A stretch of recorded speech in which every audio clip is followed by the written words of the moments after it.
ನೋಡೋಕೆ ಪಕ್ಕದ ಮನೆ ಹುಡುಗನ ತರ ಕಾಣುವ ಪ್ರದೀಪ್ ರಂಗನಾಥನ್ ಹುಟ್ಟಿದ್ದು ಚೆನ್ನೈನ ಸಾಮಾನ್ಯ ಮಧ್ಯಮ ವರ್ಗದ ಕುಟುಂಬದಲ್ಲಿ.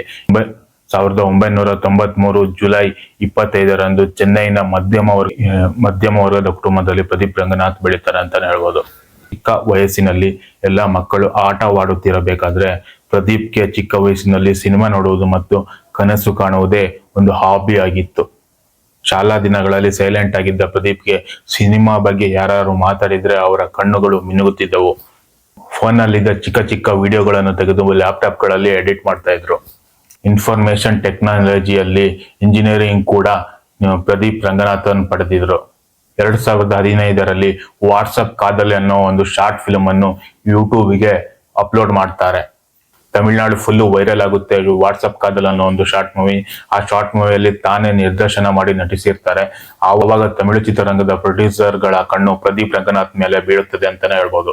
ಯೂಟ್ಯೂಬ್ ಗಳಲ್ಲಿಯೂ ಕೂಡ ವೈರಲ್ ಆಗುತ್ತೆ, ಯೂಟ್ಯೂಬ್ ನಲ್ಲಿ ಟ್ರೆಂಡಿಂಗ್ ನಲ್ಲಿ ಬರುತ್ತೆ ಅಂತ ಹೇಳ್ಬೋದು. ವಾಟ್ಸಪ್ ಕಾದಲ್ ಅಂತೇಳಿ ಒಂದು ಶಾರ್ಟ್ ಮೂವಿ, ಪ್ರದೀಪ್ ರಂಗನಾಥ್ ನಟಿಸಿ ನಿರ್ದೇಶಿಸಿರುವಂತ ಒಂದು ಶಾರ್ಟ್ ಮೂವಿ ಅಂತಾನೆ ಹೇಳ್ಬೋದು.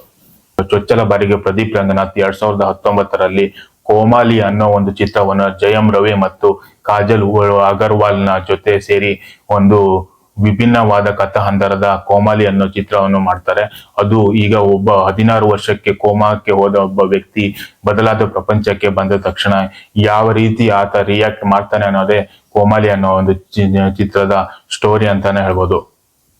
16 ವರ್ಷ ಕೋಮಾದಲ್ಲಿ ಇರುವಂತ ವ್ಯಕ್ತಿ ಎಚ್ಚರವಾದಾಗ ಯಾವ ರೀತಿ ಈ ಒಂದು ಸೋಷಿಯಲ್ ಮೀಡಿಯಾ ಯುಗದಲ್ಲಿ ಪ್ರಪಂಚ ಬದಲಾಗಿರುತ್ತೆ ಅಂತ ಹೇಳಿ ಈ ನವಿರಾಗಿ ಕಥೆಯನ್ನು ಹೆಣೆದಿ ನಿರ್ದೇಶನ ಮಾಡಿದಂತ ಪ್ರದೀಪ್ ರಂಗನಾಥ್ ತಮಿಳು ಇಂಡಸ್ಟ್ರಿಯಲ್ಲಿ ರಾತ್ರೋರಾತ್ರಿಯೇ ಹೆಸರು ಮಾಡ್ತಾರೆ ಅಂತಾನೆ ಹೇಳ್ಬೋದು. ನಂತರ 2022ರಲ್ಲಿ ಲವ್ ಟುಡೇ ಅನ್ನೋ ಒಂದು ಸಿನಿಮಾನ ತಾನೇ ನಟಿಸಿ ನಿರ್ದೇಶನ ಮಾಡ್ತಾರೆ.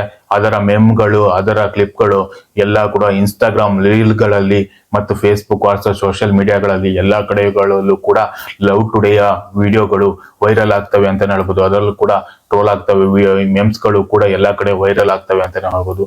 ಇನ್ಸ್ಟಾಗ್ರಾಮ್ ರೀಲ್ಸ್ ಗಳಲ್ಲಿಯೂ ಕೂಡ ಲವ್ ಟುಡೇಯ ಒಂದು ಕ್ಲಿಪ್ಸ್ ಗಳು ಟ್ರೆಂಡಿಂಗ್ ಅಲ್ಲಿ ಇರುತ್ತವೆ ಅಂತಾನೆ ಹೇಳ್ಬೋದು.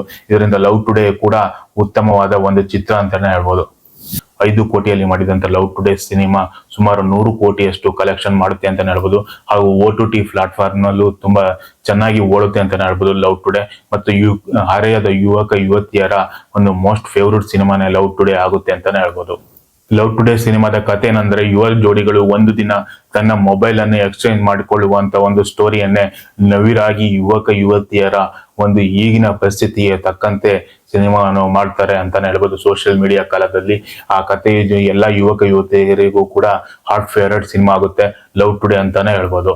ಒಂದು ದಿನದಲ್ಲಿ ಹೇಗೆ ಫೋನ್ ಅನ್ನು ಎಕ್ಸ್ಚೇಂಜ್ ಮಾಡಿಕೊಂಡು ಯಾವ ರೀತಿ ಒಂದು ಸನ್ನಿವೇಶಗಳು ಎದುರಾಗ್ತವೆ ಅನ್ನೋದನ್ನು ನವಿರಾಗಿ ಪ್ರದೀಪ್ ರಂಗನಾಥ್ ಅವರು ತಮ್ಮ ಲವ್ ಟುಡೇ ಸಿನಿಮಾದಲ್ಲಿ ನಿರ್ದೇಶನದ ಜೊತೆಗೆ ಉತ್ತಮವಾದ ನಟನೆಯನ್ನು ಮಾಡುತ್ತಾರೆ ಅಂತಾನೆ ಹೇಳ್ಬೋದು. ಹಾಗೂ ಆ ಸಿನಿಮಾ ದೊಡ್ಡ ಹಿಟ್ ಆಗುತ್ತೆ ಅಂತಾನೆ ಹೇಳ್ಬೋದು, ಬ್ಲಾಕ್ ಬಾಸ್ಟರ್ ಹಿಟ್ ಆಗುತ್ತೆ ಅಂತಾನೆ ಹೇಳ್ಬೋದು. ನಂತರ ಹೀರೋ ಆಗಿ ಡ್ರ್ಯಾಗನ್ ಅನ್ನೋ ಒಂದು ಸಿನಿಮಾ ಕೂಡ ಮಾಡ್ತಾರೆ, ಅದು ಕೂಡ 150 ಕೋಟಿ ಬಾಚುತ್ತೆ. ಇತ್ತೀಚೆಗೆ 2025ರಲ್ಲಿ ಬಿಡುಗಡೆಯಾದಂತಹ ಡ್ಯೂಡ್ ಸಿನಿಮಾ ಸುಮಾರು 200 ಕೋಟಿಯಷ್ಟು ಕಲೆಕ್ಷನ್ ಮಾಡುತ್ತೆ ಅಂತಾನೆ ಹೇಳ್ಬೋದು. ಕೀರ್ತಿಶ್ವರ ನಿರ್ದೇಶನದ ಡ್ಯೂಡ್ ಸಿನಿಮಾ ಬಹಳ ವಿಭಿನ್ನವಾಗಿ ಮೂಡಿ ಬಂದಿದೆ ಅಂತಾನೆ ಹೇಳ್ಬೋದು. ಭರ್ಜರಿಯಾಗಿ ಎಲ್ಲಾ ಕಡೆಯೂ ಕೂಡ ಪ್ರದರ್ಶನ ಕಾಣ್ತಿದೆ ಅಂತಾನೆ ಹೇಳ್ಬೋದು. ಇದರಿಂದ ತಮಿಳು ಚಿತ್ರರಂಗದಲ್ಲಿ ಬ್ಯಾಕ್ ಟು ಬ್ಯಾಕ್ ಹಿಟ್ ಕೊಟ್ಟಂತಹ ಪ್ರದೀಪ್ ರಂಗನಾಥ್ ಒಬ್ಬ ಸ್ಟಾರ್ ನಟನಾಗಿ ನಿಲ್ತಾರೆ ಅಂತಾನೆ ಹೇಳ್ಬೋದು. ಈ ಪ್ರದೀಪ್ ರಂಗನಾಥನ್ ಅವರ ಮುಂದಿನ ಸಿನಿಮಾ ಯಾವುದು ಅಂತ ಹೇಳಿದ್ರೆ ಲವ್ ಇನ್ಶೂರೆನ್ಸ್ ಕಂಪನಿ. ಇದು 2026ಕ್ಕೆ ತೆರೆಗಾಣಲಿದೆ.